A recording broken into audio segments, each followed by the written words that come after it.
in the mainstream. The media has been captured. The entertainment media has been captured. The government, the judiciary, education have been captured. The major corporate institutions have been captured. The scientific journals have been captured. The professional representative bodies have been captured. Even hospitals have been captured. How can one move forward on the basis of adequate evidence when all of the evidence has been corrupted? There is one source of evidence which up until this time has been mostly overlooked in the human experience. And this is not because it was inadequate, but rather because it is so potent that your societies and cultures have been deliberately steered away from any belief or reliance or expansion and enhancement of this particular source of evidence. And what we are speaking about is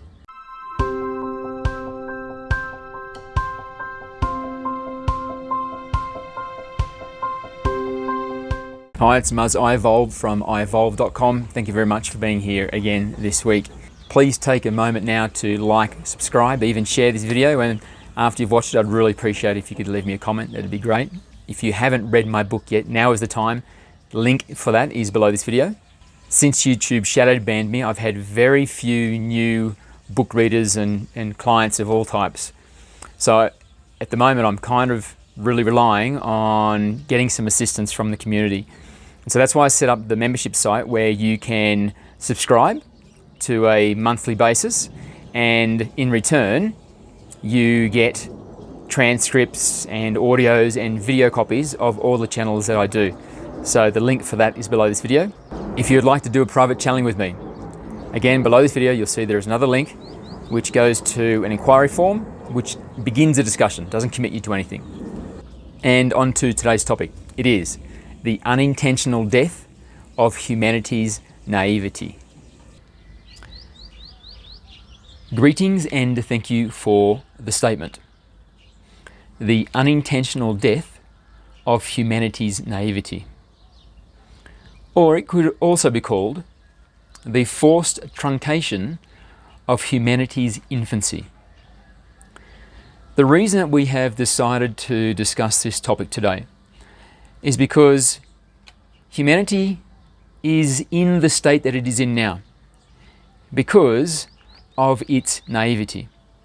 And if it is to emerge from this state and get a handle on its own sovereignty so that it can expand into the future as an organic being, the single unit, the humanity being, then this unintentional death of humanity's naivety is actually a blessing. And it's a blessing which has come from the cabal of darkness, because in many ways it serves humanity at this time. So, let us begin in this way. We propose the alternative title to this session as the forced truncation of humanity's infancy, because if you were to look at the lifespan of humanity as the single being thus far, then you could say the place that it is at the moment is at the cusp of infancy and adolescence.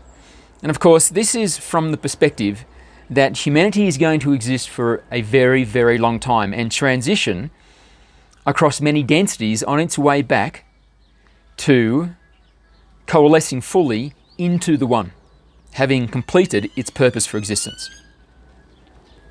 So it is still very much at the beginning of this process, on the verge of transitioning from the third density into the fourth density, where humanity will no longer be spiritually dichotomous, but instead will be spiritually unified. So, part of this process is going to necessitate that humanity takes back its sovereignty. And for humanity to take back its sovereignty, first it must be understood who has stolen humanity's sovereignty. And of course, this is the unified malevolence, the cabal of darkness. And winning back humanity's sovereignty will necessitate that humanity is awake to what is going on, and therefore is no longer so easily duped, conned, manipulated into behaving in certain ways. And these certain ways that humanity is manipulated into behaving are all in accordance with the agenda of the cabal, marching humanity towards the final vision where the cabal of darkness has captured the entire planet. So the preference for the cabal of darkness is that humanity stays within a perpetual state of naivety, because of course you can see when there is naivety or gullibility, it is much more easy to influence a person or a civilization or an entire species, such as is the case for humanity, into behaving in ways and taking actions and giving their compliance and agreement to philosophies, ideologies, strategies, and so on, which do not serve them, which are, in a whole, as a net effect, very detrimental to humanity. And this state of naivety has been unintentionally brought to an end, because the cabal of darkness are approaching the end zone of their entire agenda, which has expanded for many thousands of years. And yet they are not setting the pace anymore, as they have done across time. Instead, what is occurring now is that humanity's awakening is setting the pace.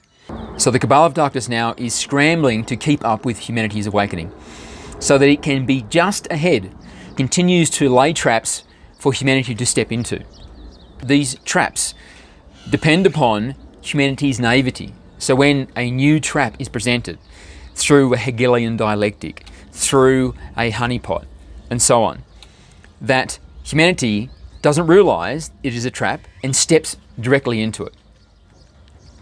But what is occurring is this new pace that has been set by humanity's awakening is forcing the cabal of darkness to act much more abruptly and brashly and without coordination and planning than they have ever done in the past. And so now they are making mistakes. They are blundering in their attempts, and more their attempts are failing, and then over some period of time, through investigation and earnest intrigue into what the truth is, reveals that it all has been a hoax or a lie or a complete fabrication for the sole purpose of furthering the agenda which does not serve humanity.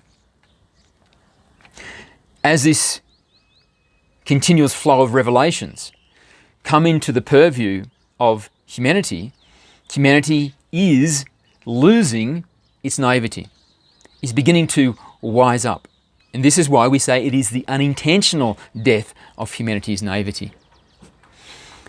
And also, it is a truncation of humanity's infancy. So, the state of humanity has been, up until this point, to accept what they are told by the institutions, the authorities, the experts, with the same wide-eyed acceptance that they believe mummy and daddy. Yet, this paradigm of belief makes no sense when the authorities, the experts, the institutions, the platforms, the cultural pillars have all been captured and used to manipulate humanity into acting against its own interests. One must ask, why is humanity like this? Why has humanity, up until this point, been in this state of perpetual naivety? This is an artifact of the early community type structures for humanity. Initially, in these communities, the leaders were chosen not on the basis of their wealth, not on the basis of their influence, not on the basis of their authority or connections, but instead on the basis of their wisdom. So others in the community would nominate them and say, we would like you to lead. And often these anointments were taken with some reluctance because it came with responsibility. And because these reluctant leaders had such a concern and love for their community, they felt it perilous to be given the responsibility of caring for so many that they loved and wished to see prosper, secure. So, in this paradigm, it could be trusted by the rest of the population that the decisions that were made by the leadership were decisions that were in the best interest of the community, because these leaders were themselves part of the community. And all those that they loved and cared for were also members of the community. And so it was not essential that every action they took, every decision they made, be scrutinized and second-guessed. This is a testament and an illustration to how beautiful humanity can be when it is allowed to flourish organically.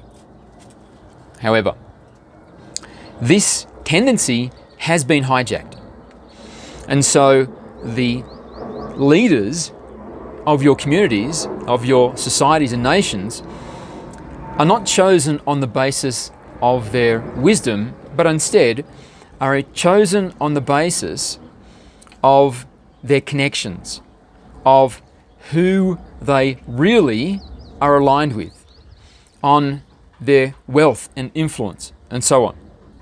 And the result of this is that your institutions and your nations and so on are led not by allies of the people, but instead by allies of the elite of the cabal that are acting in competition against the interests of the people. So, what is the remedy?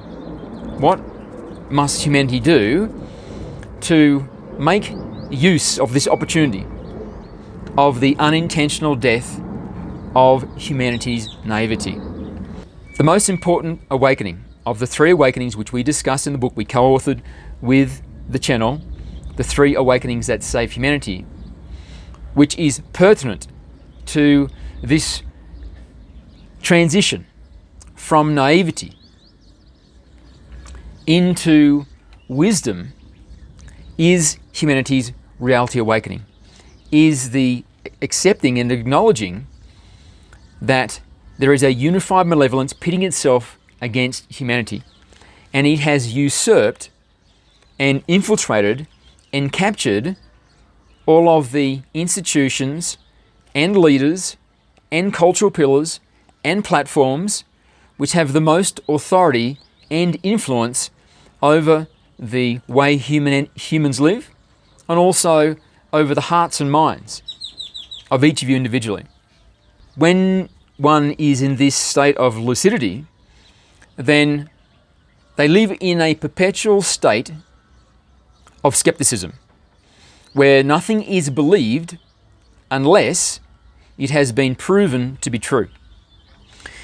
Now, this is not a state which humanity would want to live in perpetually, because in our own societies, we do not regard all information we receive within our own society with skepticism, because we exist in this organic state where those that lead us have been chosen on the basis of their wisdom and can be trusted to make decisions which are aligned with the best interests of all of us as the special group.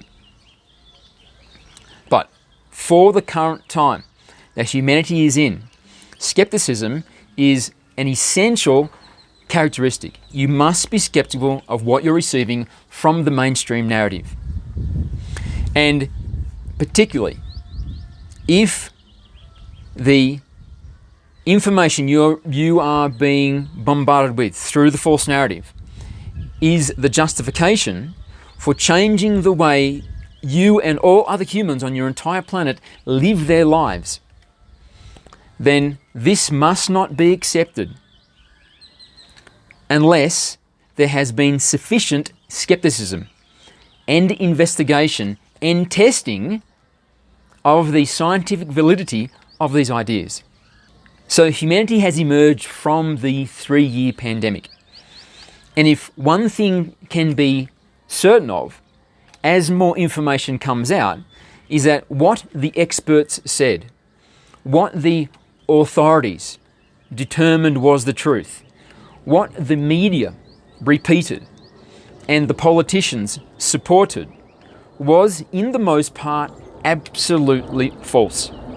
There was no rigor in the way that these decisions were validated, because it wasn't about doing something which is aligned with the best interests of humanity, but instead it was about the authorities and the institutions and the platforms and so on aligning with the cabal of darkness to further their agenda, in direct conflict with the best interests of humanity. So, as new information comes into your perception, before you believe it, ensure that it has passed some fundamental level of reliability. So, if it is a scientific study, just because it has been published in a particular journal which has a reputation no longer is enough to justify belief. When it has been said in a press conference by a representative of a particular institution which has a lot of authority, authority is no longer a justification for belief. Same with this idea of a particular expert who comes forward and makes a claim.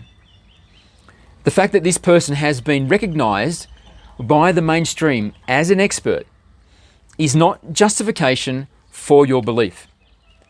Instead, you must demand that you will not believe, you will not accept, you will not comply until this justification has been subjected to adequate scientific rigor. So, that it has the minimum standards of a randomized controlled study that has been peer reviewed and then also repeated successfully to gather the same results, not by other members of the same institution which rely on the same funding and so on. Only then will you give your consent, will you give your compliance, because only then will you believe. But of course, the question one must ask is, how can this be done when the entire narrative and all of the methods of dispersion have been captured in the mainstream?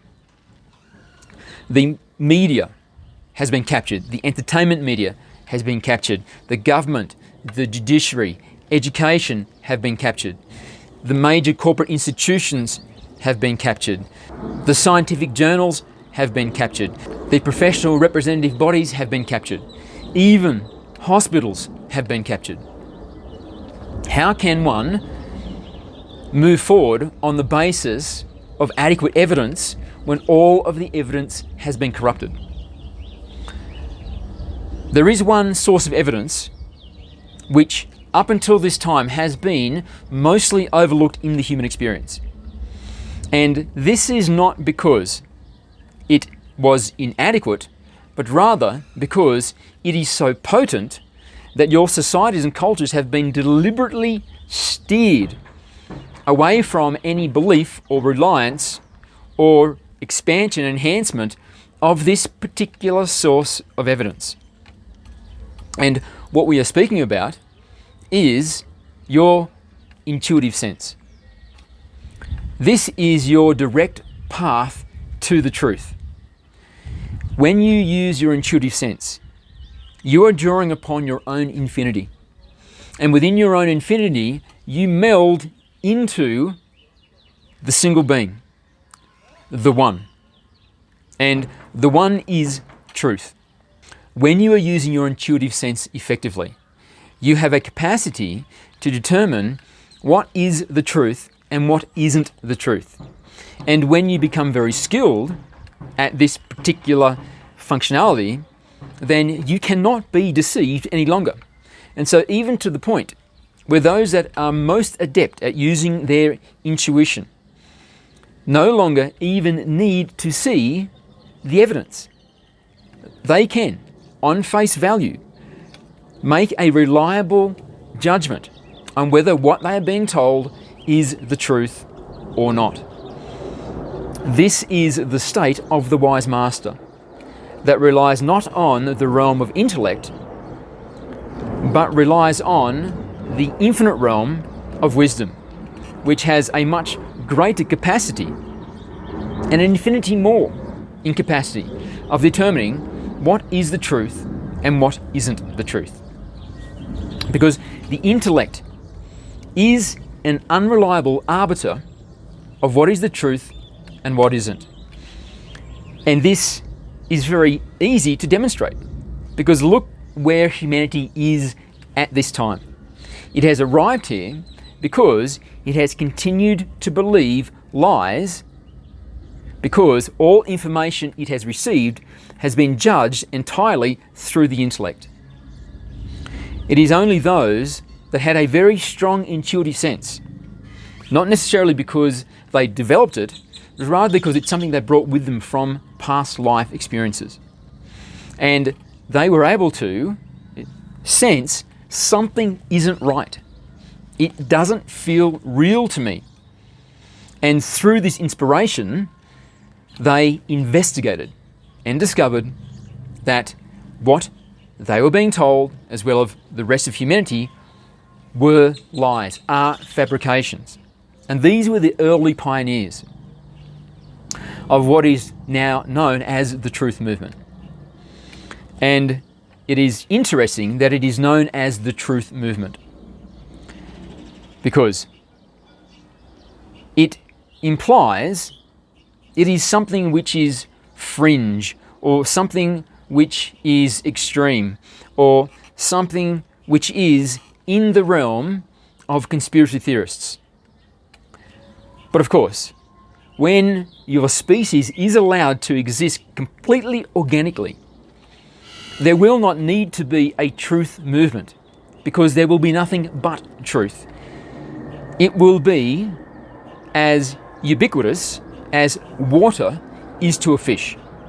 There will not need to be discussion about what is true and what isn't true, because the only information which will be available within the information field will be the truth. And the truth will always be open to debate, because there are higher truths. A truth is not the truth forever, and it does not change. Because as there is an expansion in wisdom, there is expansion in understanding, then there is access to higher truths. So, this model of the higher truths can be applied to this concept of science in the earth human experience. It is said by those that are using their expertise and their authority, supported by the institutions and the media, to influence humanity, say that this is the science and it is settled science, meaning there is no higher truth. This is it, the end. And on this basis, they demand that you behave in a particular way. So, the question then becomes, how does one increase their ability to receive and trust intuitive evidence? There are essentially three ways which we are going to discuss in this session. The first way is increase your vibration. So start making choices on the basis of what is the higher vibration choice. Which choice can you make in this particular moment which is going to move you further into the light, which is going to elevate the rate at which you vibrate. Because the higher your vibration, then the more potent and enhanced is your capacity for intuition. And then your intuition can be used more as an evidentiary justification for your particular position, for whether you agree or disagree, whether you comply or not comply. So, this is very easily done. You can, on a simple day-to-day basis, choose to nourish your body, for example, using higher frequency choices. If you have the piece of fruit or the piece of chocolate, most often, we're not saying that you have to do this religiously like a Shaolin monk.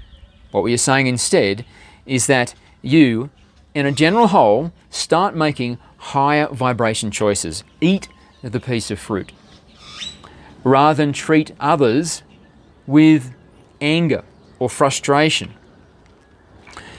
Instead, take your vibration into a higher energy zone where you are now at a place of gratitude or peace or happiness or joy or bliss or love, and treat them from that paradigm.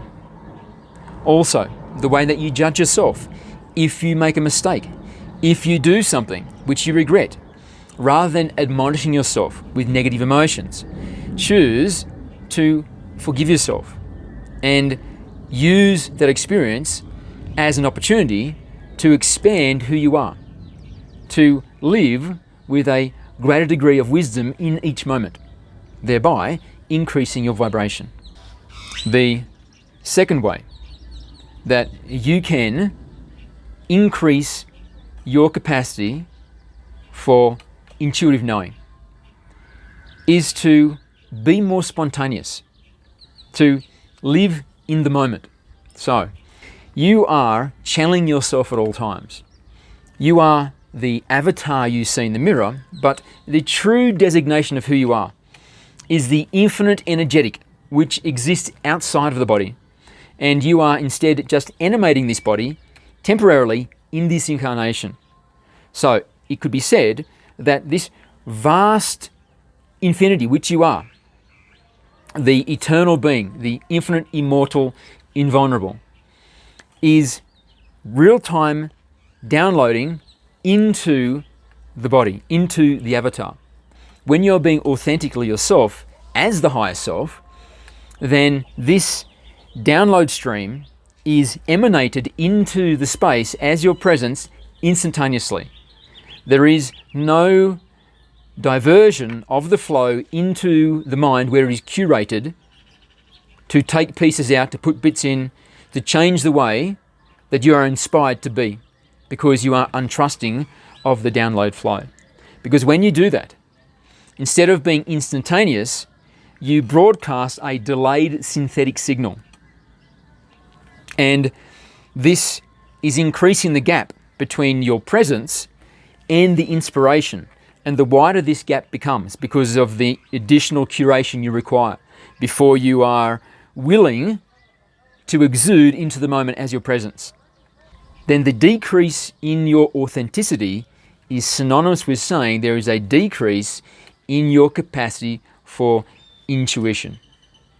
So, if you wish to be a being which is utilizing the avatar, the apparatus, the assets you have been gifted with in this lifetime most efficiently in accordance with the design, then you will allow as much as possible for the higher self to flow into the receptacle and be broadcast instantaneous as your presence, being the most authentic being you can be. And it is in this state that you have the greatest access to your intuitive capacities. And third, practice using your intuition. Start making decisions on the basis of what your intuitive sense is. It's important to discern between your feelings which arise from the mind and your intuitive sense which arises from within the infinity which is you. When you practice, beginning with small decisions, to use your intuitive sense, then you will develop a sense of trust in your intuitive sense. You will begin to have the experience that the intuitive sense was the correct sense. It gave you the best information on which to make your decisions. And when you start living in a state of increased faith in your own intuitive abilities, in your higher self, in your infinite capacity for wisdom and your eternal connection to the One, then you start living more wisely. You start making larger decisions on the basis of your intuition. And these decisions will become much more rapid, requiring much less intellectual processing. When you are a highly intuitive being, and also you are skeptical of everything that you're receiving from the false narrative matrix, and you will accept a justification only when it has been adequately proven through rigor, then you will be almost impossible to deceive. You will be so awake and aware that you will no longer be naive at all.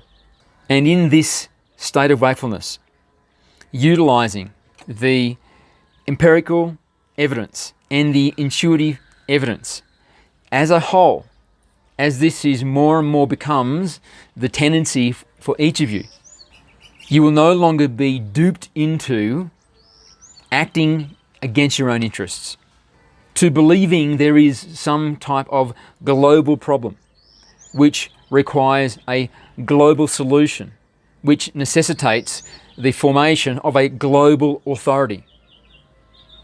These are red flags, these are telltale signs that what is taking place is not to serve humanity, but rather to enslave humanity. This idea of moving humanity towards a zero carbon existence and the necessitation of centralized authorities which control how each of you exist individually in the way that you live your lives, in how much carbon you produce, so that this zero carbon outcome can be reached, is the early stages of a genocidal policy, because you are a carbon-based life form. So if carbon is reduced, then this is implying by these Malthusians, these eugenicists, those that have anointed themselves as the kings and queens, the gods and goddesses of the human experience, have determined that you should not exist, and neither should all that you know and all that you love. Should be eradicated so that the planet can be theirs and theirs alone. If you're wondering what a carbon zero planet looks like, look at the moon. That is a planet without carbon. So, using these two strategies we have spoken about, where you have the empirical evidence which has been adequately scrutinized, you will discover that all of the tenets and pillars which support this idea of climate crisis are fraudulent, are reliant on computer modeling, are reliant on authorities and false studies and experts.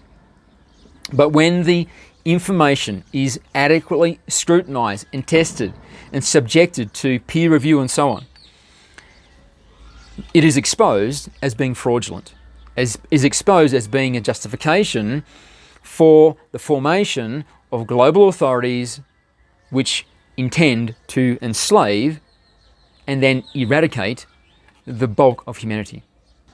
And when you use your intuitive sense, the intuitive evidence is that there are these authorities which are using fear and guilt and anxiety and despair and despondency as the levers to influence you and the rest of humanity to move in certain ways, to adopt particular ways of living, to be forced into a state of perpetual austerity.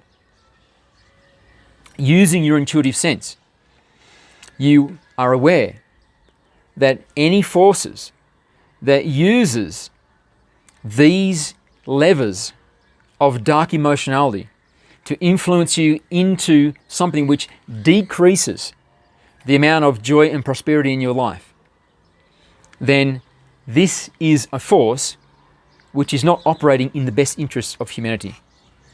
And so from this example, you can see that when you are using these two forms of evidence, you become very powerful and almost impossible to deceive.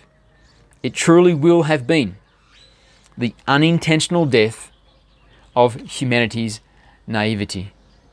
And this infers that what is to follow will be the very intentional death of the cabal of darkness. Thank you, and we love you. Thank you very much for making it to the end of another session. Today I was going to tell you about a funny story when I lived in Costa Rica. I lived in Costa Rica 3 times. Maybe it was the first time I lived there. My Spanish still wasn't very good. And my son was at a preschool. And so every afternoon I'd go there in the car to pick up my son from school. And when I'd arrive there, all the parents would be outside just waiting for the doors to open to let the kids out. And this Costa Rican guy, Spanish-speaking Costa Rican guy, came and spoke to me. And he spoke pretty good English as well.